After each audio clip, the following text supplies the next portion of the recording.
Hello, Blake.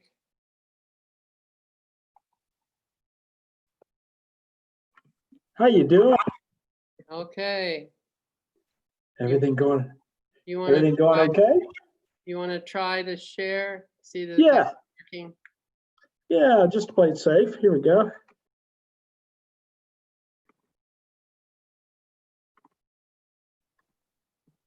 Yeah, there it is.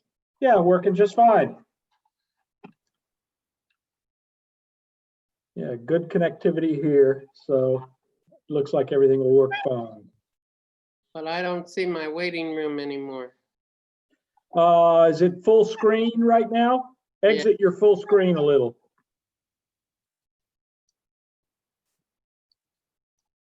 Here, I'll stop my share just to play it safe for you.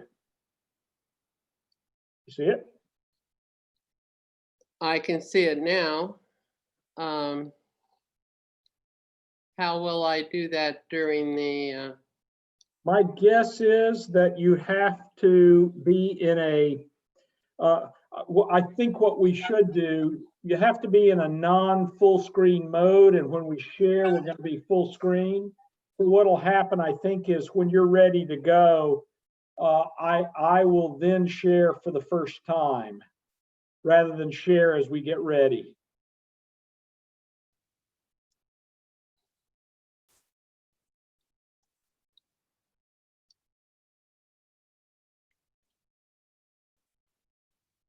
Okay. Another thing I think you can do, Maggie,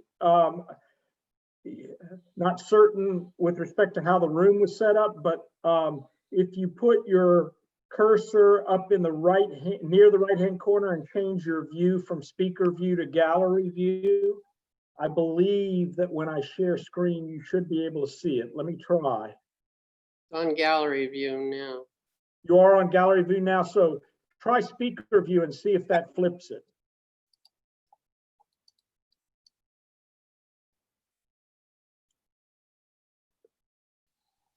No, it's still. Well. Can you move your cursor? Now I can see it. You can, because I was going to say, try moving your cursor to the top of the screen rather than the bottom. Yeah, now I can see the waiting room and your shared screen. Good, Okay. good. That's fine. I'm going to start letting people in. Perfect. Perfect.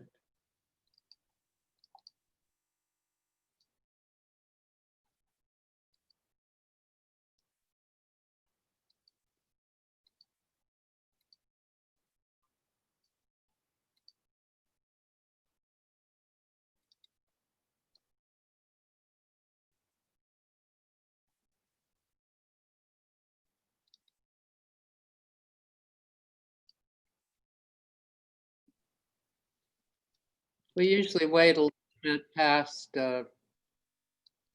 That makes absolute sense. That's what we do for all of our meetings.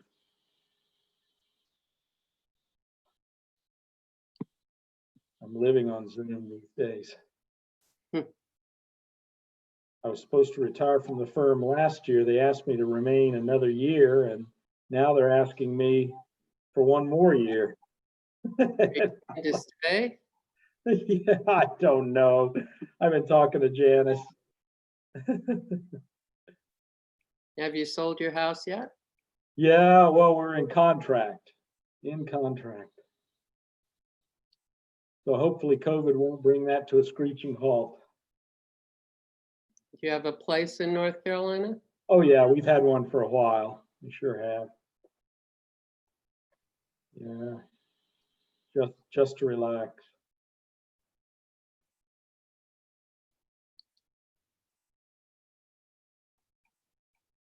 We still have more people coming in. Yeah, I ought to look. Let's see. Yeah, I'm showing the participants at this point. Good.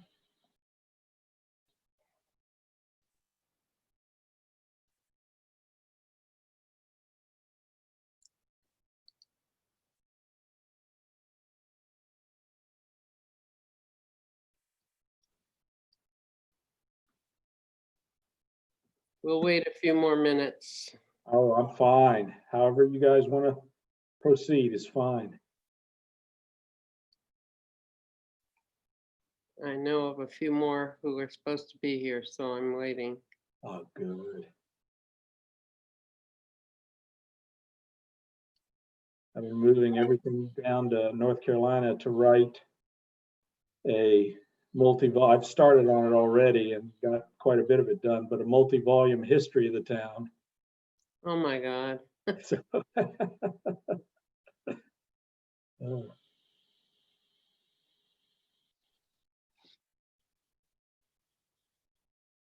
Well, it's only 7:30 now, so we still have to wait a couple minutes because, oh, sure, you absolutely. know, people aren't.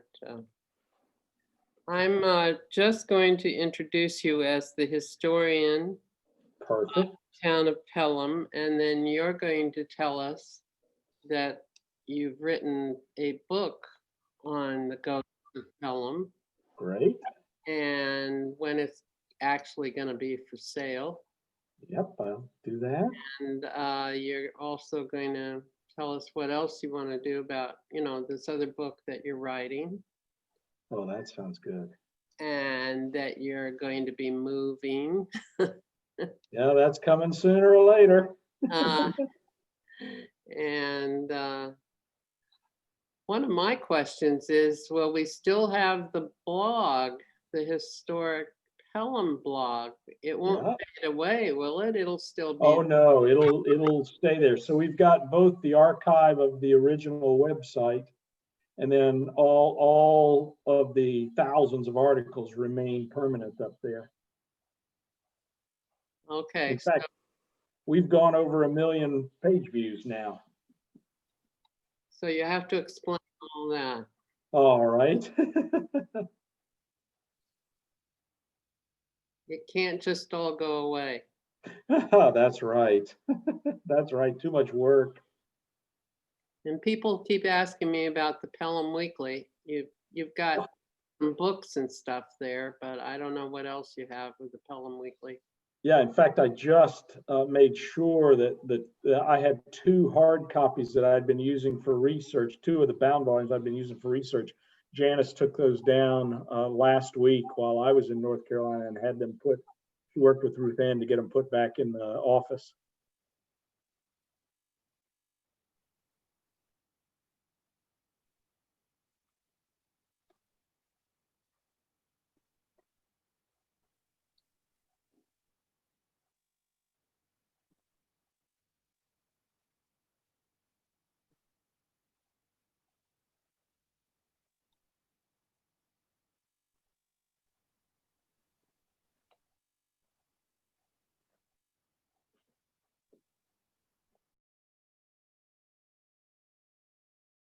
I have 7:33.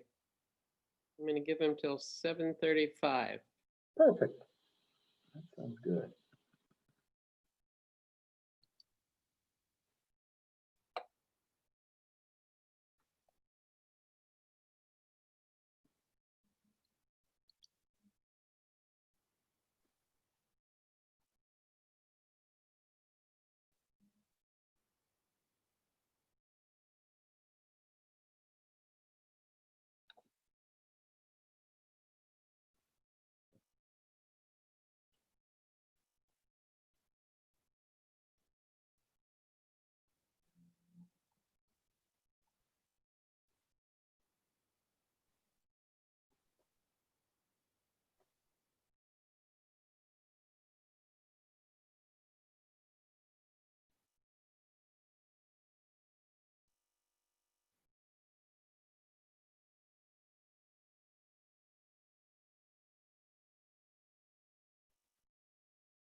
Good evening. I'm Maggie Klein.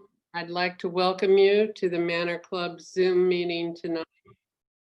The Manor Club is closed for public programs, but we're having Zoom programs.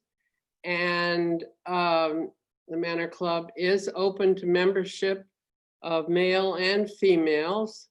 You can send your check to the Manor Club at 1023 Esplanade, or you can go on our website, the Manor Club of Pelham.org, and use PayPal.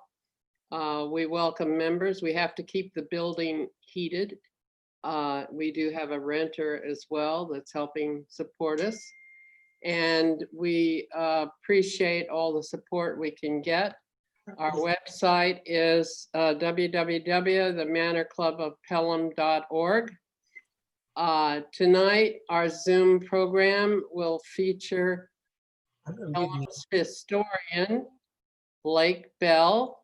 All of you should be muted. If you're not muted, please mute yourself.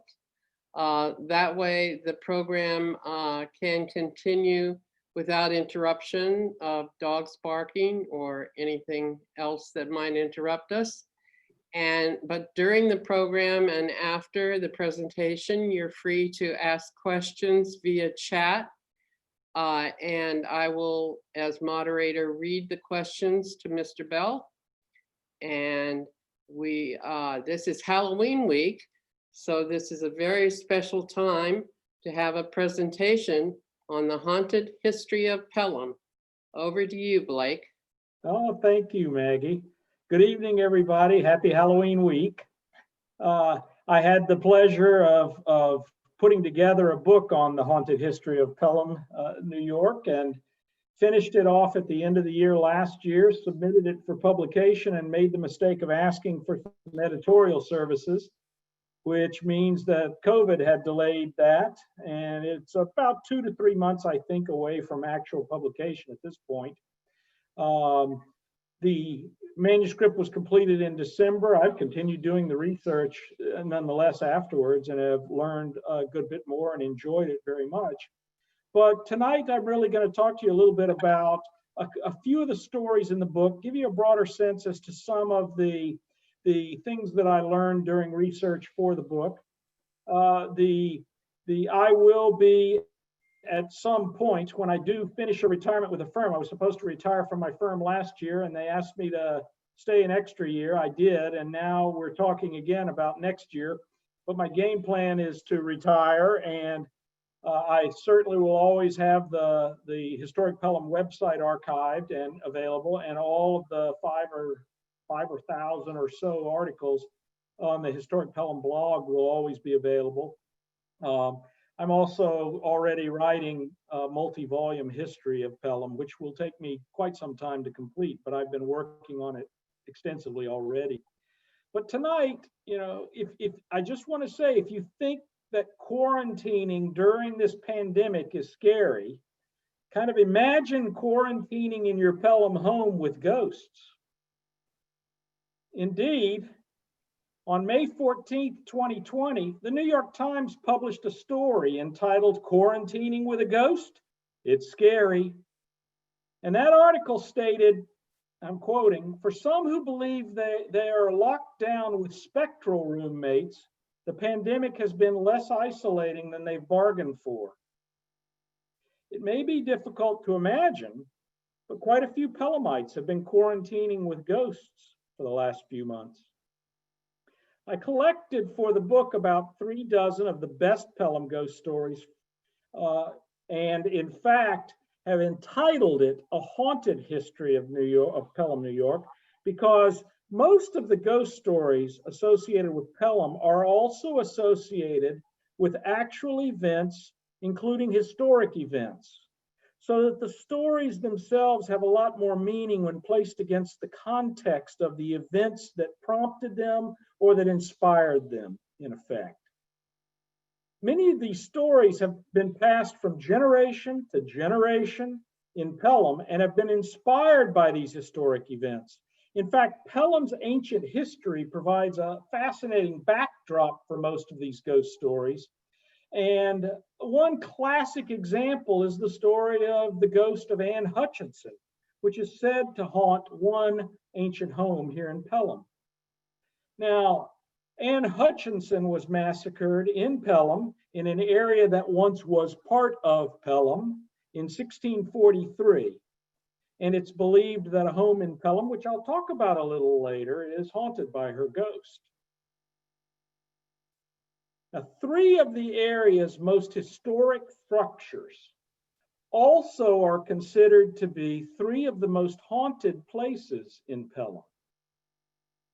The Bartow Pell Mansion on Shore Road, the Pell family home known as Pelhamdale, located at 45 Iden Avenue in the village of Pelham Manor, and the old stone house built by Alexander Dyack at 463 First Avenue in the village of Pelham Manor. All three still stand. Bartow Pell Mansion on Shore Road is on the National Register of Historic Places. It has associated with it the ghost of a murdered traveler, a spirit who sits on the Lanier bed, the ghost of George Bartow, who was the eldest son of Robert and Maria Lorillard Bartow, the child ghost known on the third floor of the mansion, the pacing ghost of the attic, a long-skirted apparition, an angelic presence in the north parlor, and ghostly music known to play when no one's there. Now that's a crowd of ghosts. Pelhamdale at 45 Iden Avenue also is on the National Register of Historic Places, has the ghost of an Indian maiden. We're going to hear that story in a while. It has a poltergeist, and it is the home that has the ghost of Anne Hutchinson. The old stone house at 463 First Avenue has the ghost of an elegant lady who guards a treasure and the bowing ghosts of a 19th century woman and child that appear repeatedly. You see three older photographs of all three of these structures before you now: Bartow Pell on the left, Pelhamdale in the center, and the old stone house on First Avenue on the right. All three still stand, all three are gorgeous, and all three are worth a pass by and a visit. By telling and retelling these stories for literally up to 200 years in some instances, as documented, our forebears have preserved oral traditions that actually keep the town's rich history alive, whether you're a believer or you're not. Now, I'll tell you a little bit about the organization of the book because it sheds a great deal of light regarding the categories of ghost stories that surround Pelham. After doing all the research, it was easy to categorize these different stories, although some of the stories could cross categories.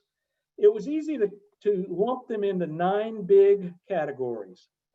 They are, and they each represent a section of the book with multiple chapters involving different ghost stories for each chapter.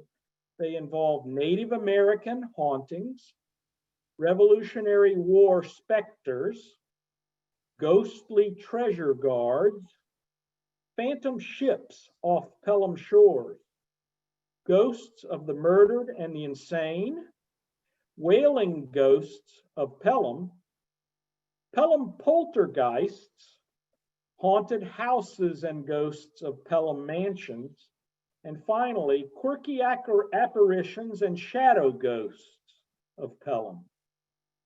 Each section begins with a discussion of actual Pelham history relevant to the chapters in that section, and each chapter in turn relates a Pelham ghost story and ends with a read more section that lists all sources for the story. We can all argue over whether the ghost stories we've known here in Pelham for so long are fiction or nonfiction, but we certainly have sources that go back up to 200 years on which we can rely, knowing that these stories have been told repeatedly for many, many, many decades, if not centuries. Examples of chapters in the book include The Dark Spirit of the Devil and His Stepping Stones, the specter of the British spy, the fiery phantom ship of Long Island Sound, the shrieking ghost of Wolf's Lane, the wandering ghost of the mad chemist, and the ghostly matron of the Manor Club. To give you a little taste tonight, what I wanted to do was to read from the book 2 chapters. They're brief, but also discuss with you before reading from them the history behind these stories to give them some context. The first one that I will read is from chapter 10. It's called The Elegant Lady of the Old Stone House. You see before you now the old stone house on the far right of the slide that I have. That's the home at 463 First Avenue. The Elegant Lady of the Old Stone House represents a woman who actually lived there. Her name was Mary Parrish. Mary Parrish was married to James Parrish. On October 15th, 1855, only 4 years after the founding of Pelhamville, James Parrish bought a stone house, the stone house that you see in the photo at 463 First Avenue, from its original first owner and builder, a man named Alexander Dyack. He built the house, we believe, in 1851, but certainly in the early 1850s. According to tradition, James Parrish had a business in which he employed a truckman named Adams. Parrish and Adams together began a local express business as a sideline. Turned out that that business did extraordinarily well. James Parrish, however, died, but his partner, Adams, continued the business. Upon his death, James Parrish had arranged for his wife to receive dividend payments from the successful express business, and those dividends were, by his instruction to his former partner, to be paid in gold. There is absolute certainty that there was such a business. There was, in fact, in 1879, evidence that Mary Parrish, in fact, received dividends off of bonds. And in fact, research reveals a great deal about the tragedy that happened in this house that then prompted the legend of the Elegant Lady of the Old Stone House.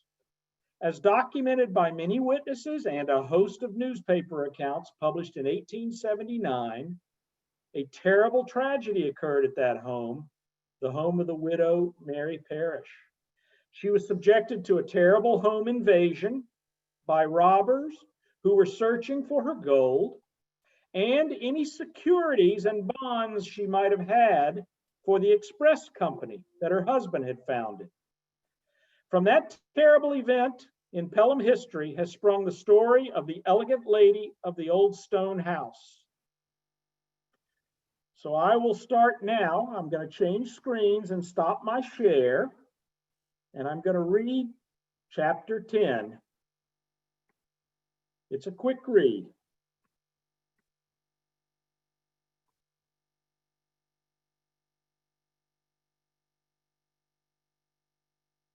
Chapter 10, The Elegant Lady of the Old Stone House.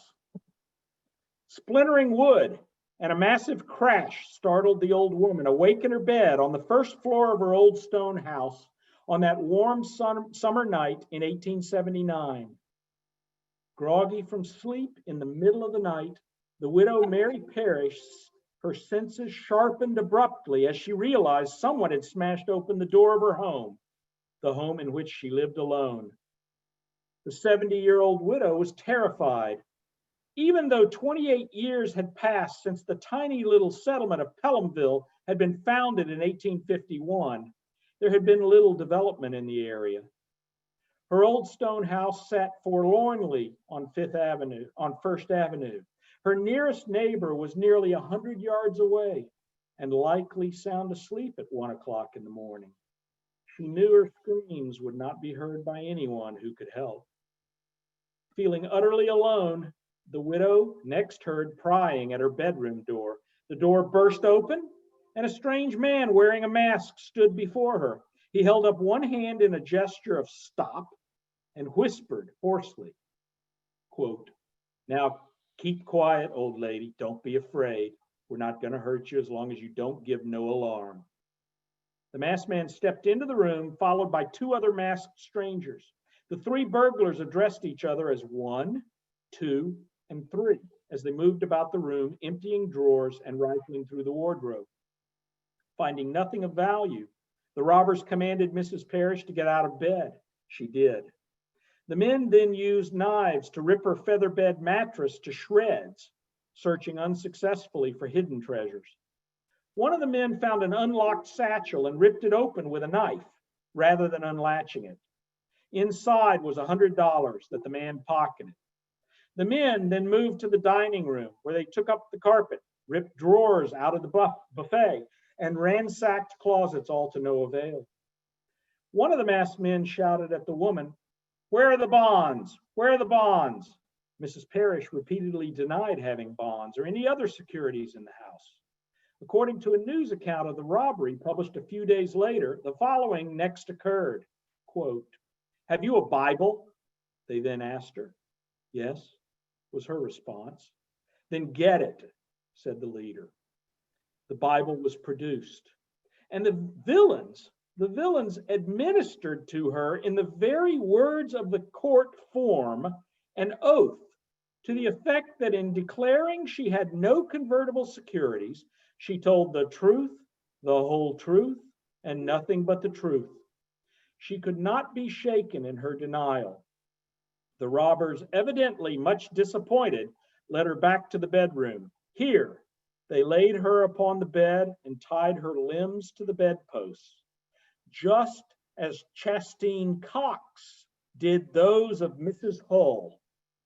As an aside, there had been a recent home invasion like that in the region, and robbers had tied a Mrs. Hull to her bed and left her there where she died. Returning to the news article, they told her to beware of making any noise and threatened to return immediately if she gave an alarm before they had been gone a sufficient time to render certain their escape. The masked men left poor widow Parrish tied to her bed for 2 hours as they searched the house high and low for valuables, all to no avail. Chastened and disgusted by the lack of booty in the old stone house, the burglars left the old woman tied to her bed and fled into the night. It may have taken Mrs. Parrish hours to escape from her bindings. For much of the remainder of that terrifying night, she must have feared that she might never escape the ties and might die in her bed from lack of water and food. By the end of the night, however, she had freed herself. During the early morning hours, local residents who knew Mrs. Parrish began receiving messages from her to come to her home. 3 of them hurried to her home and discovered the woman in such a state that they questioned her sanity and even the veracity of the account of the burglary. According to one news report that I'm quoting in actuality, quote, "Early in the morning, Mrs. George Pearson, a neighbor, received a message from Mrs. Parrish that she desired to see her. On going to her house, Mr. and Mrs. Pearson were met at the door by Mrs. Clark, wife of the postmaster of the village. They entered and found Mrs. Parrish in a most excited state. When asked how she had gotten loose from her bonds after the departure of the burglars, Mrs. Parrish said she did not know, and nothing at all could be learned from her on this point. This reply was so inconsistent with her statement that she had been tied by the burglars that it has caused a good deal of wonder among her neighbors. Many of them, however, seized the occasion to declare that they have for a long time suspected her of being unsound in mind on certain subjects, and that she has of late read and talked a great deal about the murder of Mrs. Hull. They hint, therefore, that the whole occurrence as related by her may be an illusion, the result of monomania. Not only does the circumstance of the binding remind one strongly of the whole tragedy, but a candle half consumed, which was found in her room, and which, according to her, was used by the robbers, forms another singular coincidence so similar to the murder of Mrs. Hull. On the other hand, another burglary, which took place on the same night at Pelhamville, points to an organized plan of plunder on the part of a band of thieves who were very well acquainted with the locality. An hour or so earlier than the robbery of Mrs. Parrish, the Episcopal Church was entered, and a large and valuable carpet was taken away. Several dogs belonging to neighbors barked warningly, but did not cause alarm. Close quote. End of that newspaper article. Mary Parrish was never the same after that night. The poor woman had suffered for years after losing her husband, James Parrish. Mr. Parrish had bought the old stone house that still stands at 463 First Avenue in Pelham on October 15, 1855, from a man named Alexander Dyack, who built the home in the early 1850s. According to tradition, James Parrish had a business in which he employed a truckman named Adams.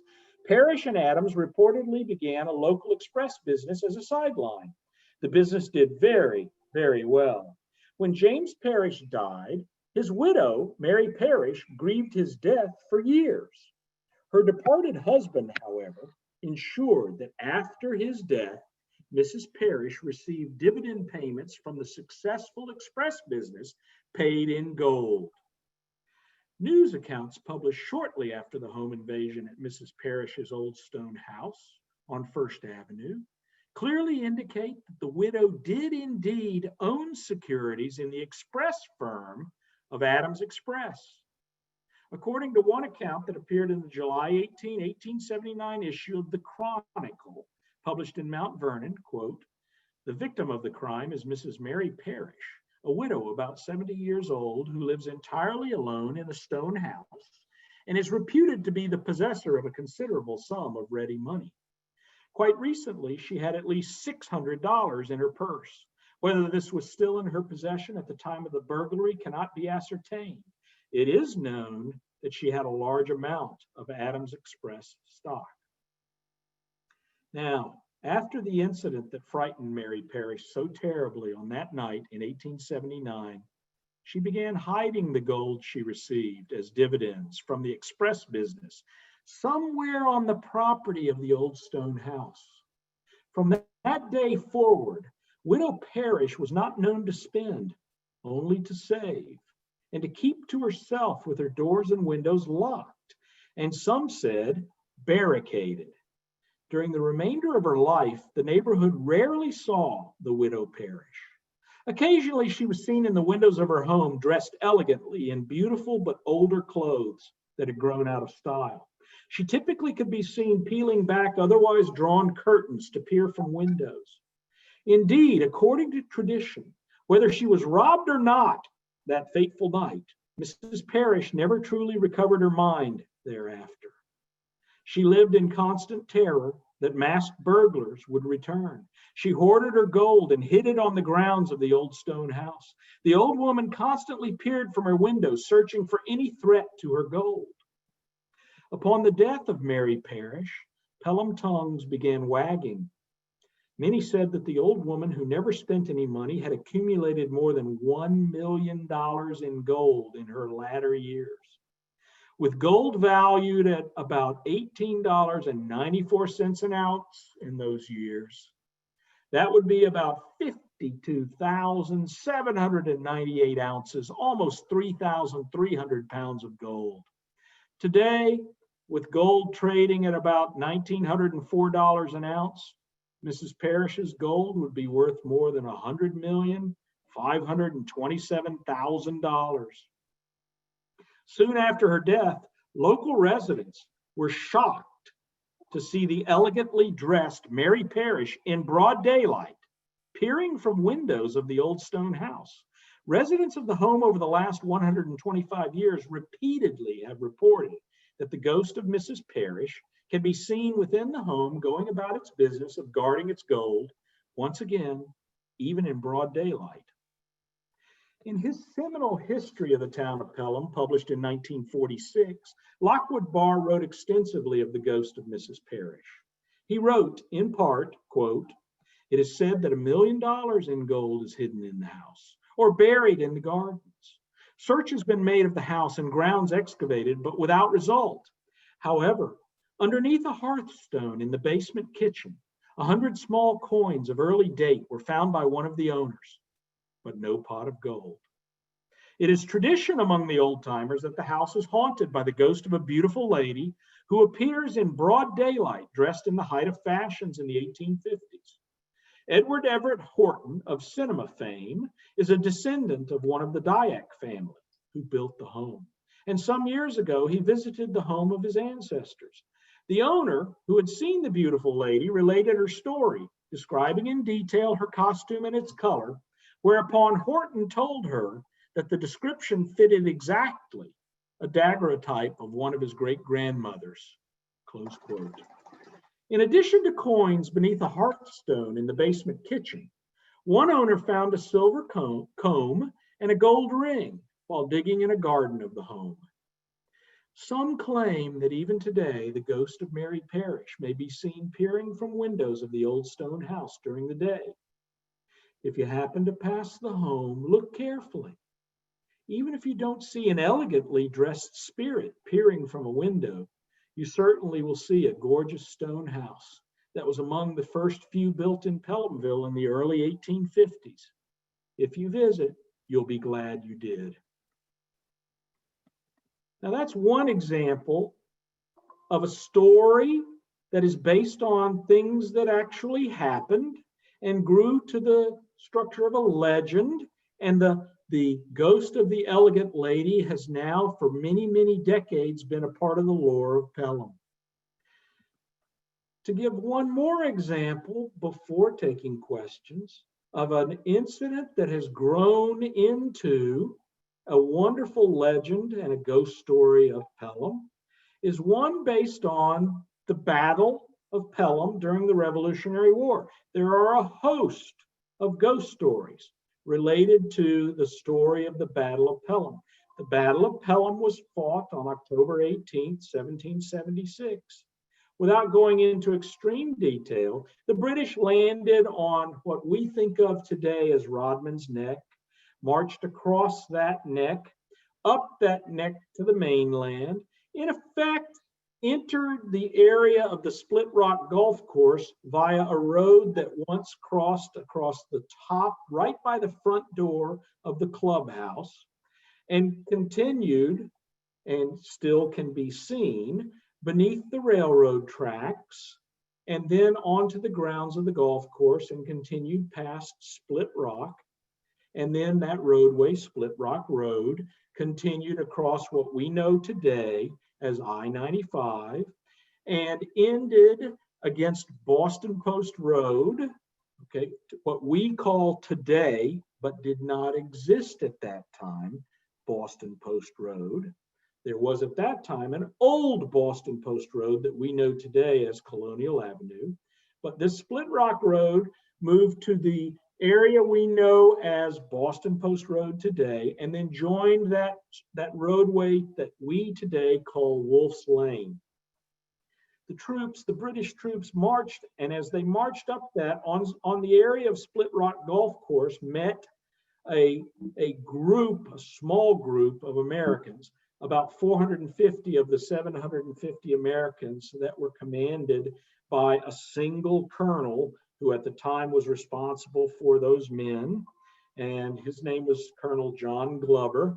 He eventually became a general, and Colonel Glover fought a delaying action against the British for all the better part of that day and kept them from crossing the mainland to get to Washington's army. Some historians say it saved Washington's army. But tradition has always said that one of the first people who learned of the ability for the British to get from Rodman's Neck across the mainland to Washington's army was a young Native American woman who actually saw them come ashore and then raced on foot to the home of Colonel David Pell. Colonel David Pell lived in the home that we call Pelhamdale. Pelhamdale is the home that I showed you a little earlier that also has a number of ghosts associated with it. The story of that Indian maiden forms the basis for the story that I'm about to read to you called The Ghost of the Indian Maiden of Pelhamdale. The day was only dawning. An orange glow from beneath the horizon lit the glimmering waters of Long Island Sound. Puffs of billowy clouds were backlit by a fiery glow. They shone from behind with beautiful violet, pink, and azure luminance. Already hard at work, gathering clams from the muddy edges of the sound, a young Native American woman stopped her work briefly to revel in the beauty of the moment. Her dark brown eyes sparkled with the fiery glow of the rising sun. A smile involuntarily crept across her small mouth, and as she watched a flock of geese spatter across the surface of the water in a cacophony of angry honks and splashes as they lifted heavily into the morning sky. This was the young woman's ancestral land. She and her family were among the final few of their people to remain. Yet, a morning such as this reaffirmed, at least to her, their decision to remain. As the sun edged above the horizon, the maiden returned to her work. She stooped to rake through the muck at her bare feet until something startled her. Her senses were heightened. She straightened and looked in the direction of Pell's Point. As she turned her head, she heard it again. She heard the unmistakable sounds of gunfire. She heard a few distant pops. The retort, however, startled her even more. The few pops were met with staccato rat-a-tats. The maiden rushed from the muddy shoreline and hid her basket of clams near the path on the high ground near the water. The path ran parallel to Long Island Sound for a distance before it turned inland through the manor of Pelham, where it crossed the great horse path known by some as Boston Post Road and ran along the Hutchinson River. After hiding her bivalve treasures, the young maiden crept along the waterfront, taking care to remain hidden in marsh grasses as she proceeded. The gunfire continued. The young maiden continued, motivated as much by curiosity as by fear. She came to a spot where she peered and peeled back the marsh grasses and looked into the distance. She saw several men in homespun clothes settled behind a glacial boulder. Occasionally, they peered around the boulder and fired ancient flintlocks.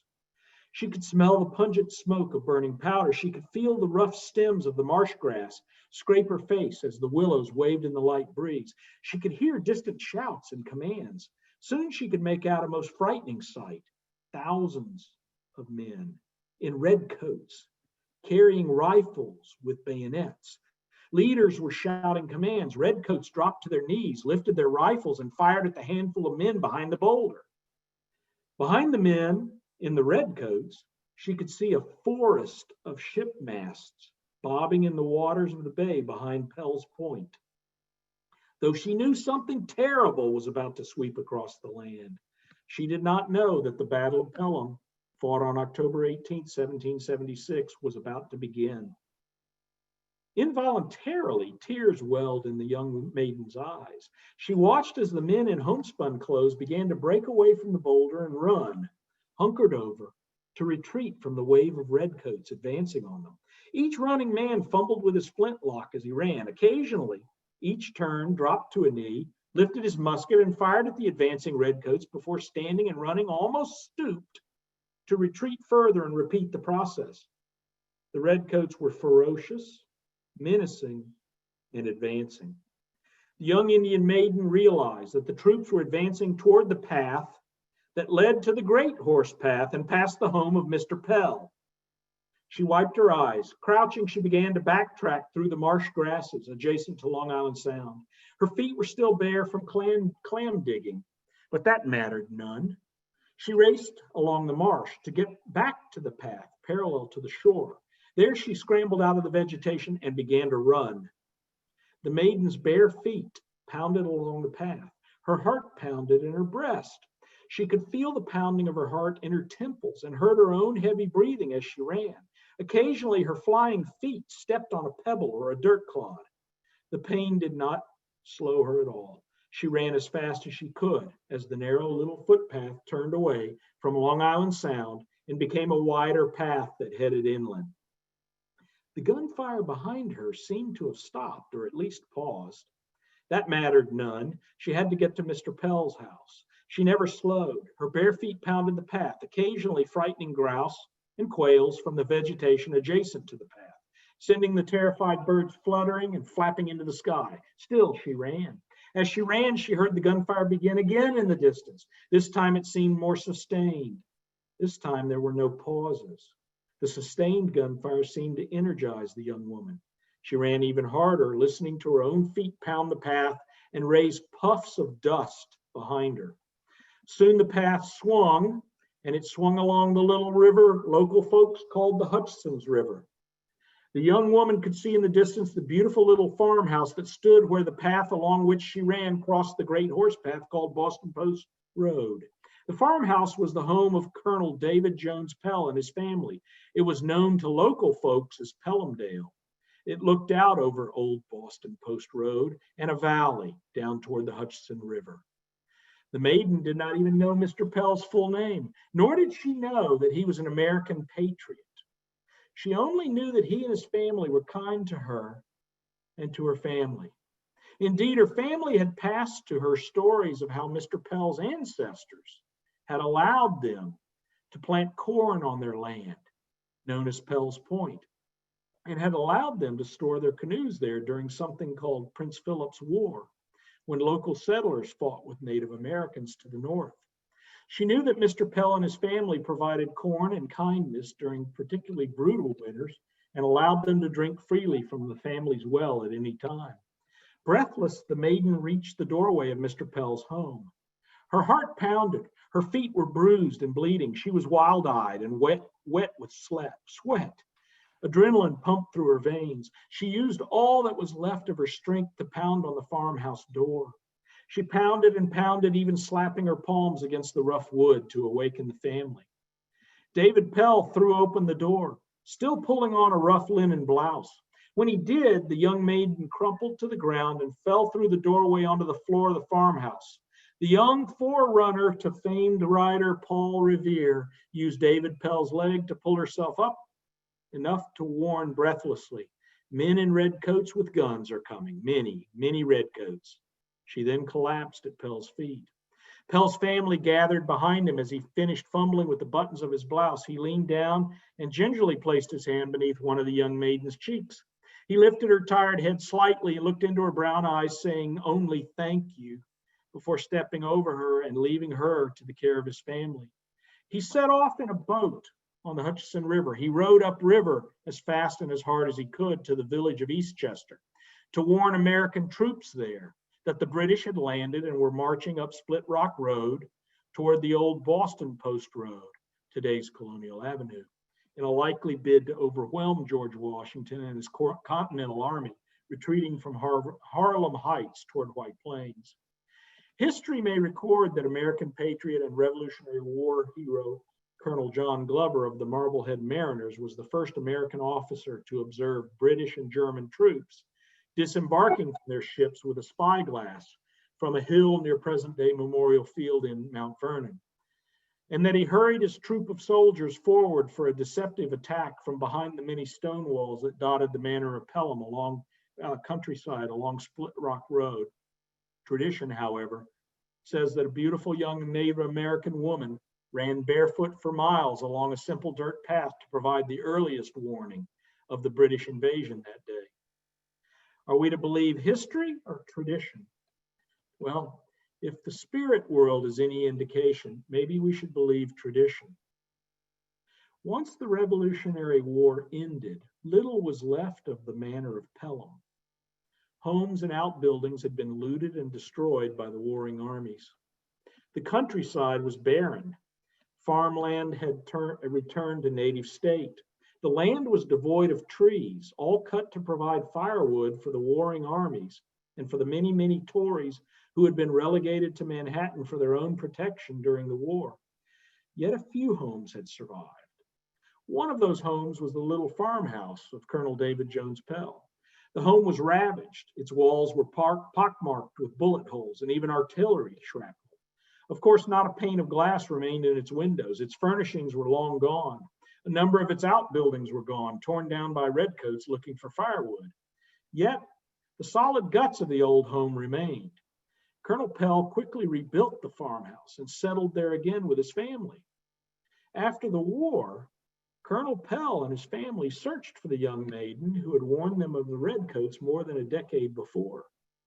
She was, however, nowhere to be found, nor were any of her family. Indeed, she and her family had either left forever or did not survive the giant conflagration of war that had swept over their ancestral lands. The young maiden was never seen again.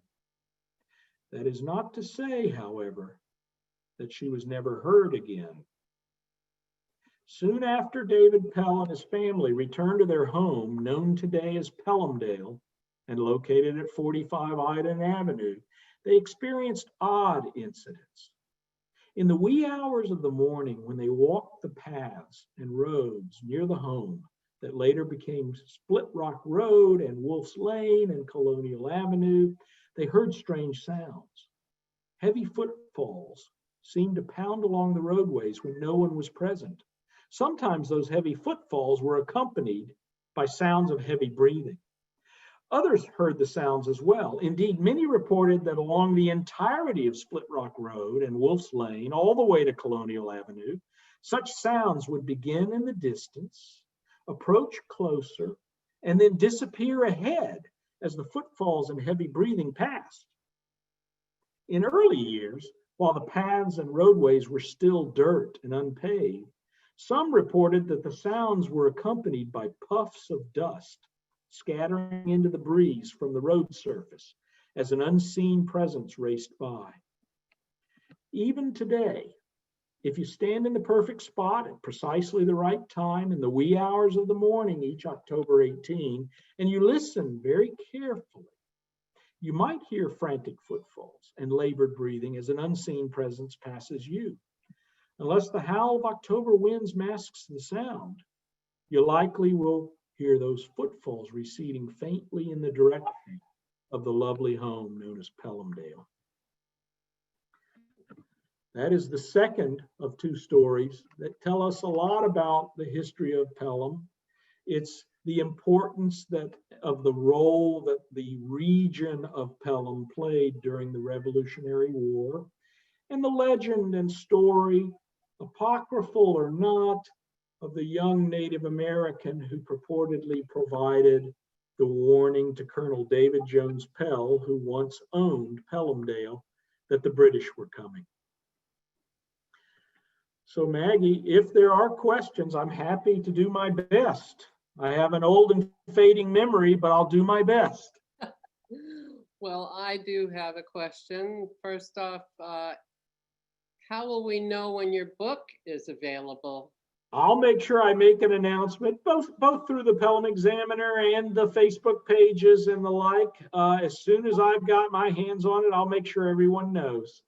So there are, as I said, there are about 36 or so stories like this in the entire book, and a good bit of history about the region as a result. And are there illustrations? Did you have anybody draw anything that looks like a ghost? Well, it's so funny that it's funny you ask that, because I will say that there are quite a number of photographs and a number of images in the book, none of ghosts with one exception. I was only in the course of my research able to find one purported image of a ghost seen in Pelham. And believe it or not, that image was an artist's conception of what was seen by a group of 3 people in a home which once existed on Shore Road and no longer exists. And the newspaper published with an article about what happened that night, which was a very frightening scene for the 3 who experienced it. It included a newspaper artist's effort to draw what they saw. And that is included in the book. It's an interesting and unique representation of a purported Pelham ghost, the only one I've come across. Okay, here's a question. What is the newest ghost in Pelham? We have one in the last chapter, which discusses quirky apparitions and shadow ghosts. Not until researching for this book, not being a particular aficionado of the paranormal and ghosts and the like, it slowly became apparent to me that a great deal of research and writing has been done about ghosts and paranormal activity. And there are certain types of ghosts. Among those are what are known as shadow ghosts, dark ghosts. Difficult to describe, but shadowy beings purportedly. We have one story in the book that came to me directly from a Pelham resident, perfectly happy to identify himself, and he did, and perfectly happy to allow me to disclose that, who with his dog ran upon what he described, and he described only physically what he saw, but what he described as a person black from head to toe, clothing, face with no facial characteristics whatsoever, whom he first noticed when he noticed him standing in the dark in a neighborhood holding a bag, though he didn't realize that it was a dark, shadowy figure holding a bag. He saw the bag and thought it was floating by itself in the air. And when he approached with his dog, which was a classic dog, you can think of it like, I can't recall if it's a golden retriever or a Labrador retriever that never met a stranger and was loving and friendly to all, and always would make a habit of welcoming and saying hello to any stranger who passed, walked past the shadow, ignoring it completely. And this particular shadow stood motionless, completely without speaking, without moving, or without doing anything as this particular Pelham resident passed. And this happened about 3 years ago. So that's the newest in the book. The vast majority of the stories are truly stories that have been told for dozens, decades, hundreds of years, but that is the newest. From the beginnings, at the end of the 1800s, did the churches get involved in any way by blessing homes that had ghosts? Not in Pelham. However, Christ Church has had what is known as a spectral bell, a bell that rings, and a bell that rings when unattended. St. Paul's, which is now St. Paul's National Historic Site, but was an important church to our Pelham community for centuries, in one form or another, from the late 17th century all the way through the 20th century, mid-20th century. St. Paul's Church also has a number of ghost stories associated with it. I find the ghost story related to the ringing of the bell at Christ Church to be most fascinating, because in that particular ghost story, the bell was ringing at midnight each night and waking the entire community. This was during the 19th century, if I recall correctly. If not, then the early years of the 20th, but I'm pretty sure it was the 19th century. and waking the entirety of Pelham Manor at midnight each night. And obviously, as would I assume, everyone assumed that it was a prankster that needed to be stopped. Well, the church posted personnel there, began posting personnel there for a period of time at midnight. And while those personnel were on site, the bell rang.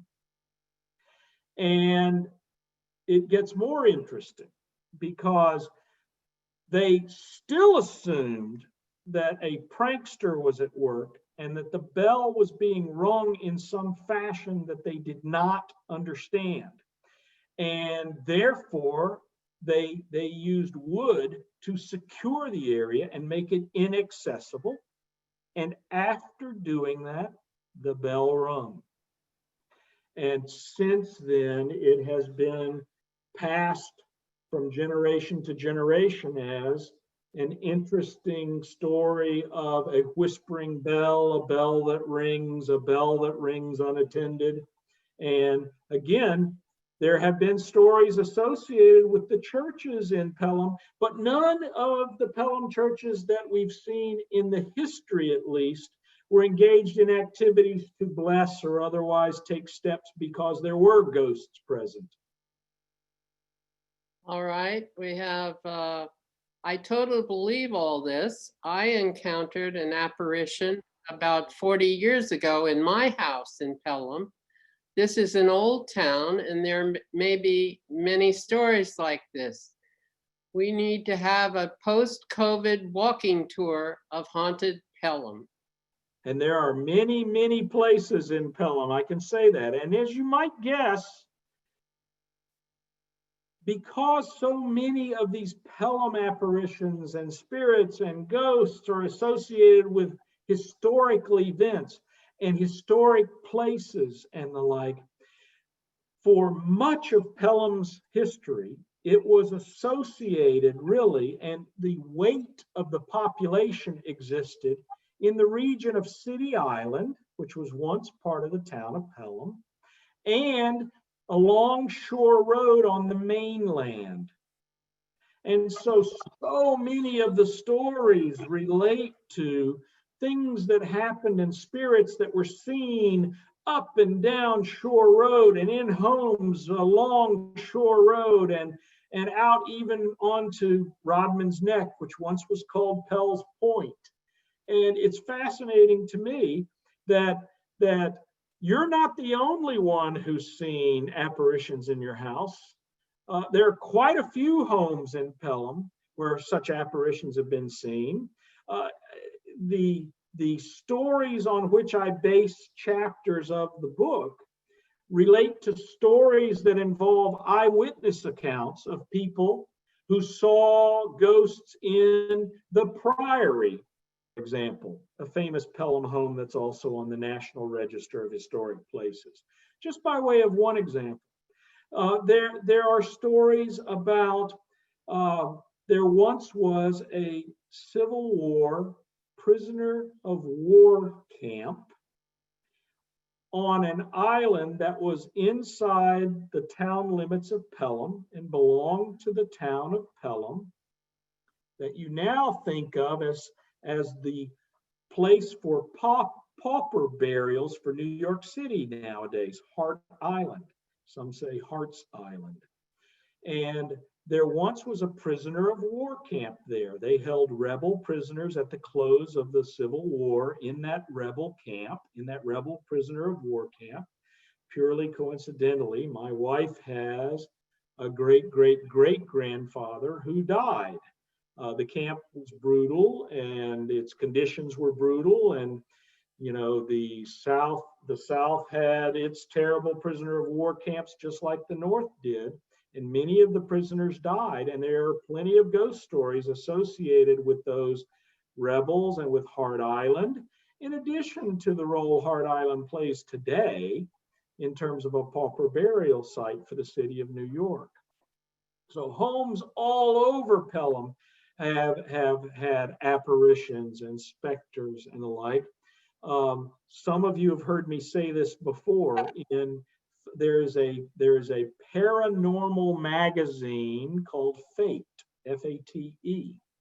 And in 2007, Fate concluded that Pelham was the 6th most haunted community in the state of New York. There are over 932, I think there were 932 towns, villages, and other municipalities of that sort throughout the state at the time. And frankly, I would argue to you that that decision was made by that magazine to label Pelham to be the 6th most haunted place in the state of New York, not even realizing that all of these ghost stories existed, because many of these ghost stories have merely sat in the archives for decades and decades without being brought forth. Okay, a friend who lives facing Long Island Sound by Boston Post Road in New Rochelle has seen a redcoat soldier in her apartment.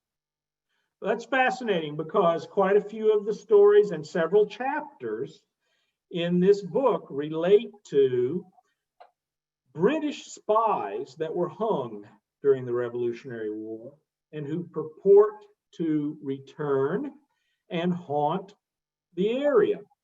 There was in the Pelham region, but slightly outside of the Pelham Bay Park area. Pelham Bay Park was always part of Pelham until New York City annexed it in the late 19th century.